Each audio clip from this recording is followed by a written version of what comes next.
Ben, comme je te le disais, je suis vraiment honorée et surtout Ben, ravie moi aussi. que tu m'aies accordé cette interview. Je vais commencer par te présenter, même si en théorie, on ne te présente plus. Donc, tu es coach stratégique, formateur de coach en France et au Canada, si je ne me trompe pas. Et en Israël Et maintenant. en Israël maintenant, c'est vrai. Depuis peu, ça marche bien aussi Voilà. là-bas. Tu es auteur de plusieurs livres, Mhm. hypnothérapeute, expert en neurosciences, conférencier. Voilà, j'espère que je n'ai rien oublié, la liste est longue. Tu as accompagné plusieurs sportifs et équipes de haut niveau dans des championnats du monde, des championnats olympiques. Tu mets à disposition gratuitement sur ta chaîne YouTube une partie de tes recherches. Et donc, j'invite les personnes qui vont écouter cette interview à se connecter, notamment sur ton site internet david-lefrançois.com et bien sûr ta chaîne YouTube. Est-ce que tu souhaites ajouter quelque chose, David? Non, t'inquiète. Rien qui puisse être essentiel et majeur. Et voilà. D'accord. Donc, moi, je suis Marie-Claude Avril, je suis coach neurocomportementaliste, experte de la perte de poids sans régime. J'accompagne les personnes à mincir durablement, sans régime, sans substitut, sans complément, sans tout ce que tu veux, en travaillant sur les comportements et les émotions qui poussent à manger et à stocker. Mon travail s'appuie sur les neurosciences appliquées et encore plus depuis ma formation à l'INA et sur l'épigénétique. Et la base de mon travail, c'est essentiellement la méthode mère, dont la fondatrice est Nathalie Maire. Elle a beaucoup parlé de ces sujets il y a maintenant une dizaine d'années. Et donc, elle forme beaucoup de coachs neurocomportementalistes en nutrition à peu près partout en France. Alors, David, depuis 1 an et demi maintenant, j'ai pris mon bâton de pèlerin, j'ai fait beaucoup de conférences pour expliquer finalement au grand public que les régimes sont voués à l'échec, que Mhm. le surpoids est un symptôme, que les causes sont situées bien en amont et que ce n'est pas en agissant uniquement sur le contenu de l'assiette qu'on va pouvoir résoudre cela. Alors, je t'avoue que je suis toujours encore surprise par des réactions qui, à mon sens, restent un peu nombreuses. Réactions de type, alors je vais grossir le trait, mais ça fait un peu, c'est qui cette folle? Qu'est-ce qu'elle nous raconte? Pour perdre du poids, il n'y a qu'à faire un régime, y mettre plein de volonté, faire du sport, et le tour est joué. Et je suis vraiment surprise encore en 2020 qu'on ait encore cette croyance qui soit aussi présente dans la tête des gens. Alors David, en lien avec le sujet qui me préoccupe, tu es d'ailleurs le créateur du programme psychoneuronutrition qui s'adresse justement aux personnes en surpoids qui veulent perdre du poids sans régime. Sans régime. Alors la première question que j'ai envie de te poser, c'est la suivante, c'est sous l'angle des neurosciences, est-ce que tu peux expliquer aux personnes qui nous écoutent pourquoi les régimes amaigrissants sont voués à l'échec? Bah, en fait, la première raison majeure, c'est que déjà, un régime va te mettre dans une restriction. Et la restriction, c'est obligatoirement l'appauvrissement de certains apports spécifiques qui vont faire défaut au cerveau. Quand ces apports spécifiques font défaut au cerveau, parce qu'en fait, lui, il va considérer que t'es en famine, en fait. Parce qu'en fait, alors, on va faire une distinction. On parle bien de régime alimentaire. Euh, en ce sens, un régime alimentaire n'est pas grave. Parce qu'un régime, c'est adopter des principes de fonctionnement et une nourriture spécifique pour atteindre un objectif. Okay, mais il y a des régimes qui sont. Le problème, c'est les régimes amincissants. Parce qu'en fait, ces régimes amincissants, la plupart du temps, ils te mettent dans une disposition hypocalorique, déjà, très souvent. C'est-à-dire que en fait, je vais avoir un apport calorique moindre. Et ça met en panique complètement le cerveau, et notamment le cerveau reptilien. Parce qu'en fait, d'abord, le cerveau, il a besoin de sucre. Et il a besoin d'apports caloriques et il s'est adapté à un système de niveau calorique. Par exemple, si moi, en tant qu'homme, donc voilà, moi, je fais du sport tous les jours, j'ai à peu près besoin de 2400 calories.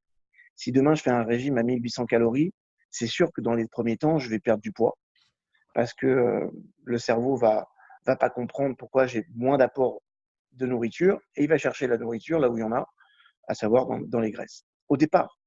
Et puis, assez rapidement, le cerveau, il a une logique d'adaptation. Et il va très vite comprendre que finalement, j'ai que 1800 calories. Donc, il va dire, on va fonctionner, et on va faire fonctionner la machine avec 1800 calories. Et du coup, en fait, tu mincis plus. Donc, tu as cet effet booster qui te fait penser, croire que le régime fonctionne. Donc, tu te dis, tiens, regarde, quand je l'ai démarré, quand j'étais sérieux, ça marchait. Puis à un moment donné, je me dis, pourquoi ça marche plus? Mais tu ne remets pas en question le régime. C'est toute la puissance de l'industrie du régime. C'est-à-dire que quand un régime ne fonctionne pas, tu ne remets pas en question le régime. Souvent, tu te remets en question toi parce qu'au départ, ça a marché. Tout à fait. Donc, la difficulté, c'est que tu dis, bah, c'est certainement pas le régime, c'est moi. Et, et en fait, le cerveau, à travers son système reptilien, va dire, OK. Et une fois encore, tout ça, c'est organisé de 20 mètres par le système homéostasique. Le cerveau va dire, bon, très bien. Pour l'instant, on est à 1800 calories. Il est dans la volonté, ou elle est dans la volonté. Dès qu'il va lâcher la bride, le manque de motivation, il viendra en fait parce que tu vas continuer ton régime, mais que tu perds plus de kilos.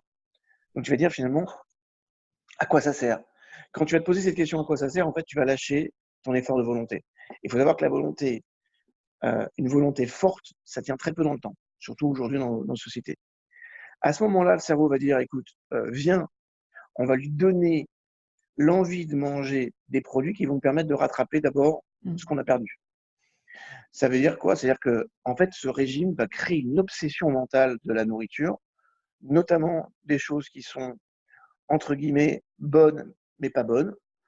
Et du coup, tu vas récupérer tes kilos et en fait, le cerveau va se dire, tu sais, on a une période de famine, viens, on prend 10% en plus en moyenne. Et tu viens de comprendre comment ça se passe, l'effet yo-yo. Donc, la quasi-totalité des régimes amincissants font grossir.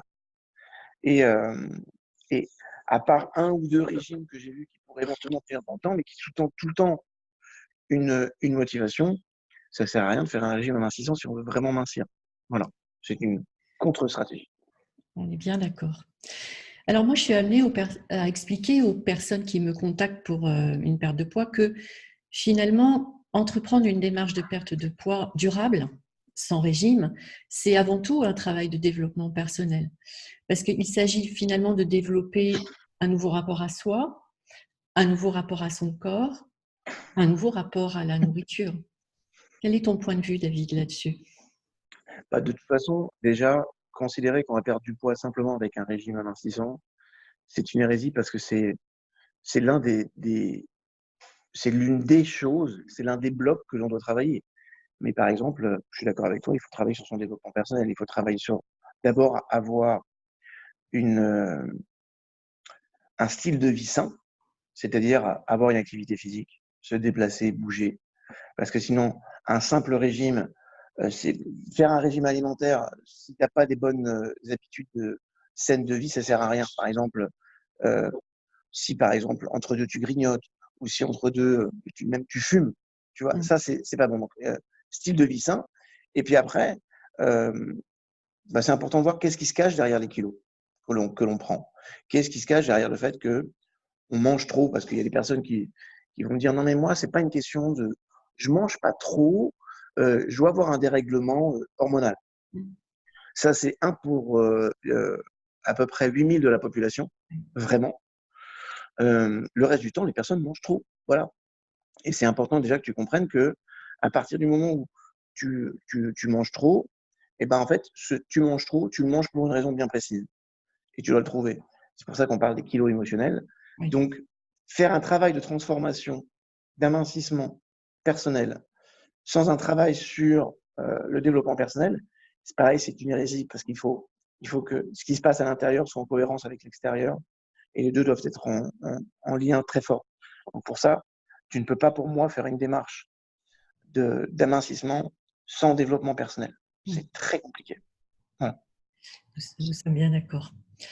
Alors, David, beaucoup de personnes en surpoids, bien sûr, sont en souffrance. Il y a énormément de souffrance avec le surpoids. Les personnes que je rencontre, qui sont essentiellement des femmes, disent souvent j'ai tout essayé, et donc elles n'y croient plus parce que rien n'a marché. Moi, j'explique qu'elles n'ont pas tout essayé, elles ont juste essayé des régimes et que les régimes ne fonctionnent pas. Alors, à cette souffrance vient s'ajouter finalement le fait qu'il n'y a plus d'espoir. Moi, je leur explique que le surpoids, c'est ni un hasard, ni un manque de chance. Et ce n'est pas non plus une fatalité, même quand le caractère génétique est en jeu. Parce que certes, quand le caractère génétique est en jeu, ces personnes ne sont pas, on va dire, génétiquement programmées pour être minces, mais elles peuvent quand même améliorer leurs conditions de surpoids. Et bien sûr, je ne parle pas du tout de chirurgie hein, dans ce cas-là. Est-ce que tu confirmes cela? Oui, oui, c'est-à-dire que en fait, tout démontre que une empreinte génétique ne veut pas dire obligatoirement d'abord une incarnation génétique. Mm.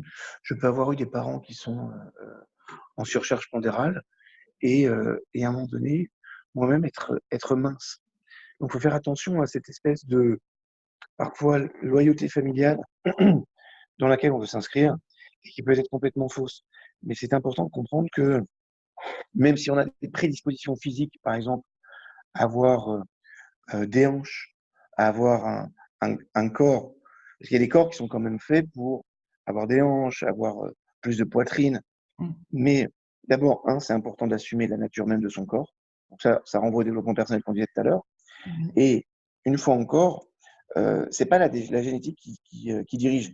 Mm. Moi, je fais toujours cette analogie que, bah, imaginons que, tu vois, par exemple, ça se voit pas à ton écran, mais mon sweat, il est gris. En fait, c'est un gris anthracite, d'accord? Donc là, si vous regardez là à l'écran, vous dites, bon, il est peut-être noir, gris anthracite. Mais si tu te penches de très très près, tu vas voir que ce tissu, en fait, c'est un entrelacement de fils noirs et de fils blancs. Mm. Imaginons que le fil noir, c'est ma génétique et que le fil blanc, c'est ma psychologie. Et ben en fait, au départ, tu as une prédisposition à toi de rajouter du fil blanc. Plus Mm. tu vas rajouter du fil blanc, plus tu vas tirer vers le gris. Est-ce que tu pourras aller vers le blanc? C'est très compliqué. Bien Mais sûr. quoi qu'il arrive, tu pourras donner une couleur qui sera une couleur qui t'appartient et que tu pourras avoir. Et euh, arrêtons de croire aussi que la génétique, elle est déterminée.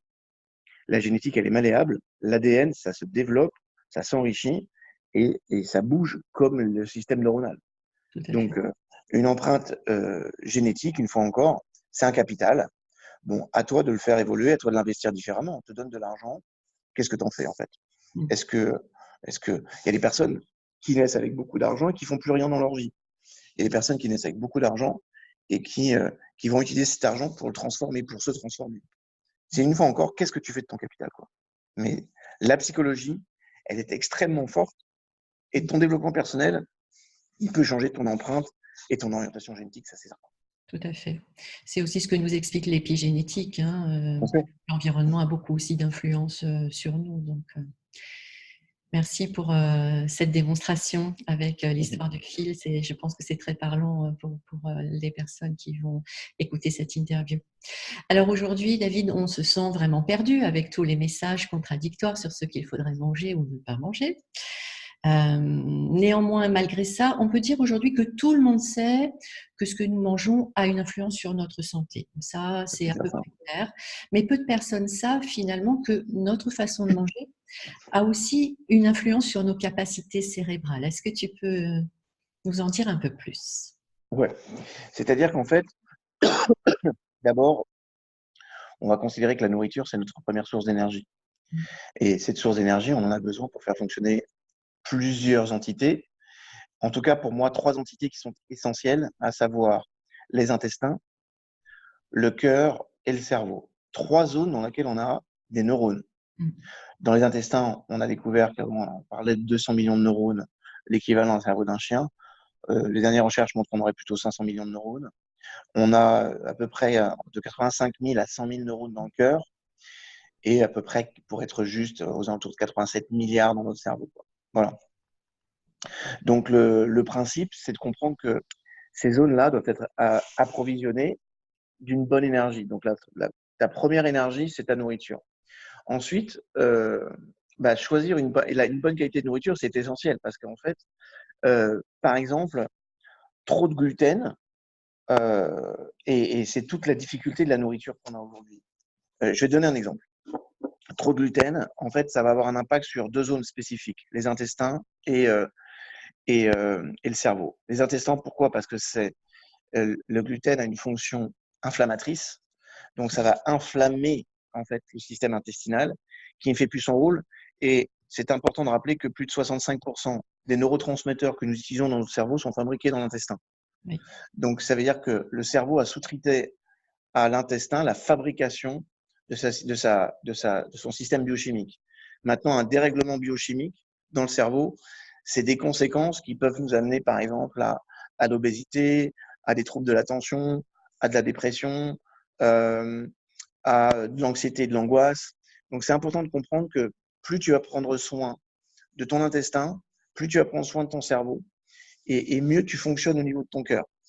Autre chose, par exemple, tu regardes le régime méditerranéen, on va te conseiller de manger beaucoup de poissons. Aujourd'hui, les poissons sont essentiellement des poissons d'élevage chargés de métaux lourds. Et ça, c'est une fois encore une zone inflammatoire. Mais le gluten, lui, il agresse les cellules gliales, gluten. Les cellules gliales ont la fonction de maintenir les choses en l'état, c'est une glu. Donc, si tu rajoutes en plus de la glu, eh ben, les cellules ont du mal, les cellules gliales ont du mal à faire leur rôle, qui est notamment d'apporter les nutriments nécessaires aux neurones. Et les métaux lourds, en fait, engorgent et toxifient particulièrement le cerveau. C'est-à-dire que si tu as une alimentation qui est faite de pain ou même de poisson ou de viande essentiellement, tu vas t'apercevoir que tu vas engorger ton cerveau de toxines, mais tu vas limiter la capacité qu'a le cerveau de dégager de toxines, parce que dégager de toxines du cerveau, c'est très complexe. Donc, tu te retrouves avec une machine qui est engorgée, et quand la machine elle est engorgée, en fait, elle devient agressive, et du coup, en fait, tu vas avoir un fonctionnement. La première des choses que ça va attaquer, c'est ce qu'on appelle la matière blanche dans le cerveau. La matière blanche, plus particulièrement, ça s'appelle la myéline, c'est la surface qui entoure. Là, quand tu as un neurone, tu as un noyau, tu as un axone et puis des dendrites. En fait, la myéline, c'est ce qui entoure l'axone. Et en fait, cette myéline, plus elle est épaisse, plus l'information électrique et chimique qui passe, elle est juste. Si elle se désagrège, eh ben, on va commencer à avoir des maladies neurodégénératives. Donc, la qualité de la nourriture que l'on va avoir aujourd'hui, elle est essentielle. Mais le problème, c'est que souvent, on ne la mesure pas toujours de façon immédiate. Mais par contre, à long terme, elle est majeure. Et si tu ne fais pas attention à ça, tu peux avoir des vrais problèmes. Exactement. Voilà. David, quels seront de ton point de vue les apports futurs des neurosciences dans le domaine de la santé et peut-être plus particulièrement dans le domaine du surpoids? Déjà, en fait, de comprendre que les neurotransmetteurs jouent un rôle essentiel. Donc là, aujourd'hui, très souvent, on parle de 4 neurotransmetteurs qui sont essentiels à la performance pour que le corps humain fonctionne bien. On parle de dopamine, on parle d'acétylcholine, de GABA et de sérotonine. Maintenant, il y a plus de 77 neurotransmetteurs. Et aujourd'hui, on commence à se rendre compte qu'il y a peut-être des neurotransmetteurs dont on parlait à peine, qui jouent des rôles essentiels dans la logique d'amincissement. Okay, donc, avec des protéines particulières. Donc, l'apport des neurosciences, malheureusement, il y a malheureusement et heureusement. Malheureusement, l'apport des neurosciences et la compréhension de ces modes de fonctionnement vont faire qu'on va encore avoir d'autres médicaments et on va nous vendre bientôt des pilules miracles pour mincir. Et une fois encore, comme ça sera une solution isolée, ça ne marchera qu'un temps, mais la personne, en fait, n'évoluera pas dans sa perte de poids ou son mode de fonctionnement. Maintenant, d'avoir un équilibre, par exemple, global, on sait que, par exemple, si tu as des carences en dopamine, tu vas compenser par quoi? Par du sucre. Parce que la dopamine, c'est ton apport d'énergie, ta motivation. Donc, si on va voir un psychologue traditionnel, par exemple, ou une personne qui va te faire faire un régime, tu vas dire, écoutez, moi, je dévore le sucre, qu'est-ce que je peux faire? Éviter le sucre. Donc, la personne va éviter le sucre et elle va se retrouver dans un tel niveau de dépression qu'elle va se dire, mais je préfère encore être en surcharge pondérale plutôt que de plus pouvoir fonctionner. Et en fait, l'erreur principale, c'est de dire, la personne n'avait pas un problème de sucre, elle avait un problème de dopamine. Dopamine. Donc, les apports en neurosciences vont nous permettre de spécifier où est vraiment le problème et pouvoir travailler dessus en accord avec une réalimentation. Autre chose aussi, on commence à en savoir plus sur qu'est-ce qui rend un cerveau performant. Par exemple, il y a les scientifiques qui sont accordés à développer un régime qui s'appelle le régime MIND, qui est un mélange de régime crétois, le régime d'Okinawa et le régime méditerranéen, mais en intégrant la société d'aujourd'hui. Par exemple, ils vont te dire, le poisson, tu le manges, mais 2 fois par semaine, parce que tu arrêtes. Les apports de protéines animales, faites attention, parce que la surconsommation a fait que la façon de les tuer, les toxines qu'il y a à l'intérieur, ça engorge ton cerveau. Et du coup, comme ça engorge ton cerveau, il a du mal à fabriquer de la dopamine. Donc, tu as la boucle est bouclée, quoi. Et voilà, donc on va avoir une précision de plus en plus sur, compte tenu de ce que l'on sait aujourd'hui, qu'est-ce qu'il faut manger, comment il faut le manger, pour qu'on puisse avoir un cerveau en pleine santé. Et un cerveau en pleine santé, c'est un corps en pleine santé. C'est-à-dire que tu regardes bien que quand on fait de la psychoneuronutrition ou ton approche, on parle pas, moi je parle même pas je conseille toujours de manger bio naturellement, mais je parle même pas des aliments. Je parle juste de la conscience alimentaire. Comment tu dois t'alimenter, quand tu dois le faire, de quelle façon tu dois le faire, et quels sont les principes alimentaires en conscience que tu dois avoir. Et tu vas voir que si tu fais ça, en fait, tu rééquilibres ta logique alimentaire, tu perds des kilos sans alerter ton système homéostasique, et du coup, en fait, tu perds des kilos naturellement sans être dans la restriction physique et biologique. Donc, je pense que les apports neurosciences sont précisés de plus en plus, compte tenu de ce que l'on vit aujourd'hui, parce que la société, c'est marrant parce que moi, par exemple, je fais du fasting. Tu vois, je faste tous les jours, je fais 2 repas par jour. Il y a des personnes qui me disent, mais comment tu es à l'encontre de tous les principes universels? On dit que le matin, tu dois manger comme un roi, le midi comme un prince, le soir comme un pauvre. Ben, ça, c'est vrai. C'est vrai à l'époque où ça a été édicté. Oui. C'est-à-dire à une époque où la valeur nutritionnelle était exceptionnelle. C'est-à-dire que tu prenais une tranche de pain avec le blé ou l'orge de l'époque, ça te tenait la journée, quoi. Tu vois, il y a une valeur nutritionnelle, le beurre, ce que tu prenais à l'époque, tu pouvais être sûr que ça te tenait la journée. Avec en plus une chose qui était importante, c'est que l'homme, à l'époque où ces règles ont été dictées, marchait, trottinait de 12 à 15 km par jour. Aujourd'hui, les personnes sont essentiellement sédentaires. Oui. Donc, ce qui était vrai il y a 200 ans ne peut plus être vrai aujourd'hui. Et c'est ça qui est intéressant. Et du coup, on doit prendre des logiques de fonctionnement qui sont complètement différentes. Et moi, je m'aperçois que quand je faste, d'abord, j'ai plus d'énergie le matin, j'ai plus d'énergie pour toute la journée, je dors mieux, une meilleure qualité de sommeil. Ensuite, je mange presque ce que je veux. Et quand je vois, moi j'ai 48 ans, quand je vois les personnes de mon âge, beaucoup d'entre eux ont beaucoup de ventre, beaucoup de bide. Et moi, je peux me mettre en maillot de bain sans avoir honte.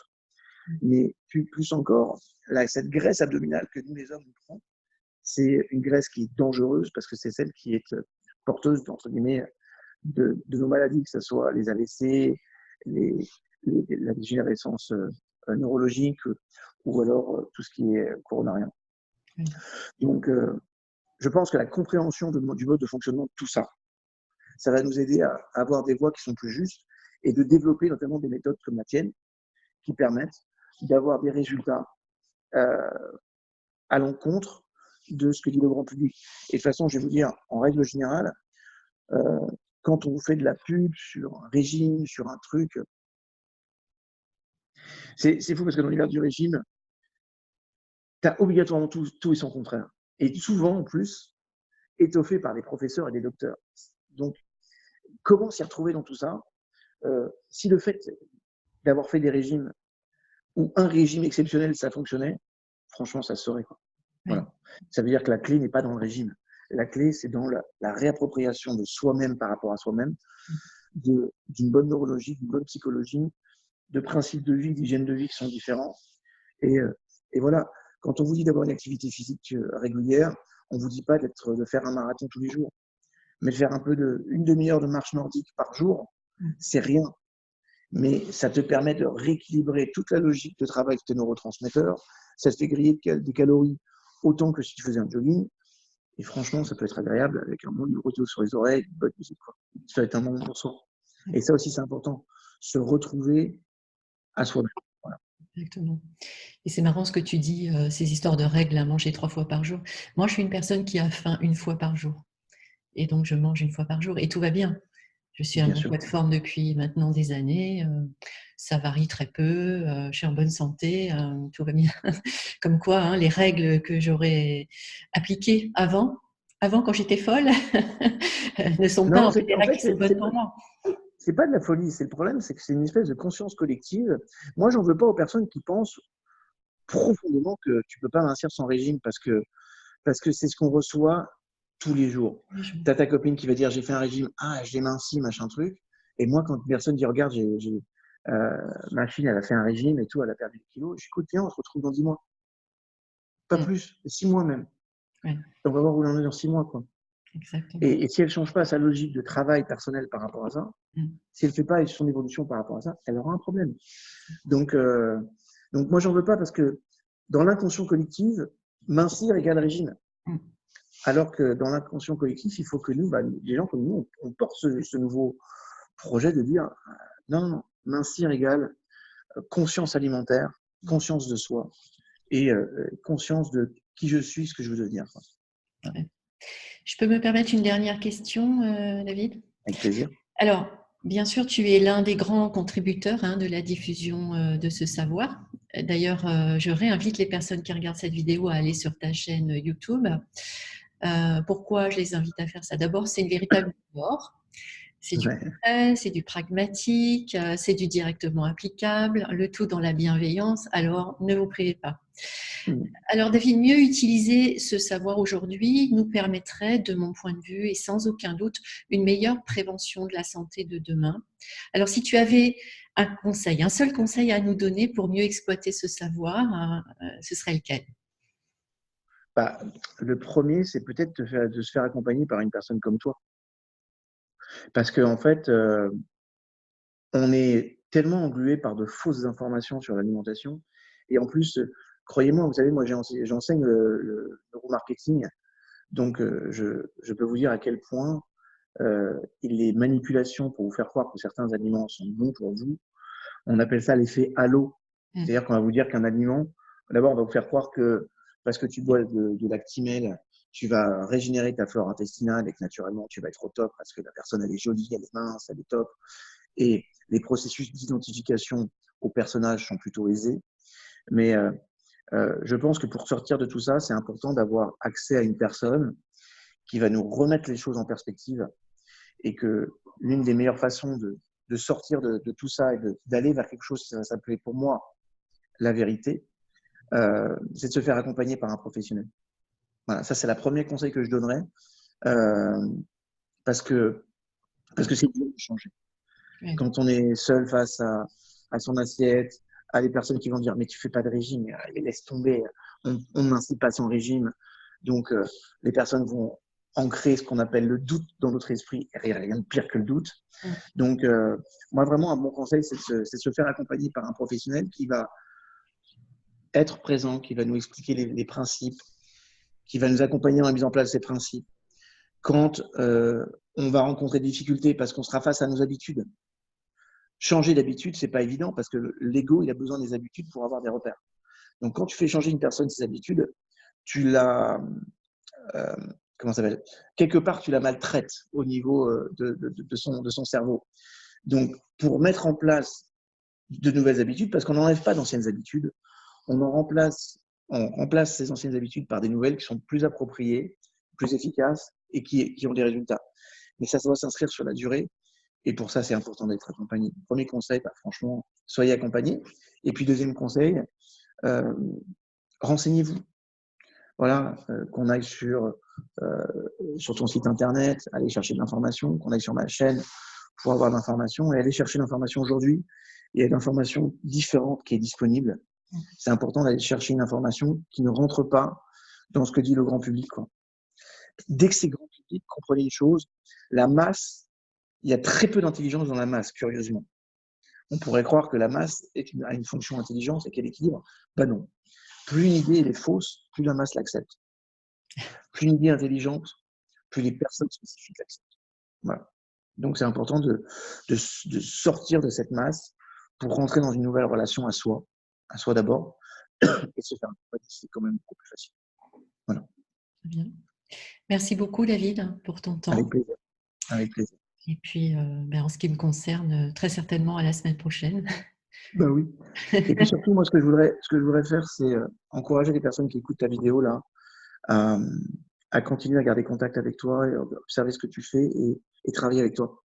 D'abord parce que tu es une personne sérieuse, ensuite parce que tu as des compétences, des connaissances qui sont multiples. Et tu parlais d'une chose tout à l'heure qui me plaît énormément, c'est la logique de bienveillance. On a besoin d'être accompagné par des gens bienveillants qui vont pas simplement nous dire ah bah tiens, s'il perd des kilos, c'est une cliente qui a prouvé que on peut perdre des kilos avec ma méthode. Donc, tiens, j'en ai une qui a un peu plus de volonté que les autres, je vais m'en servir parce que ça arrive très fréquemment, notamment chez les nutritionnistes que j'ai rencontrés. Donc, voilà, c'est un bienfait que tu donnes à l'humanité et à ta façon aussi tu contribues. Donc, voilà. Je voulais te remercier toi aussi pour ça parce que c'est important. C'est ma mission à présent. Merci David. Continue, c'est une belle mission et tu l'as remplie bien.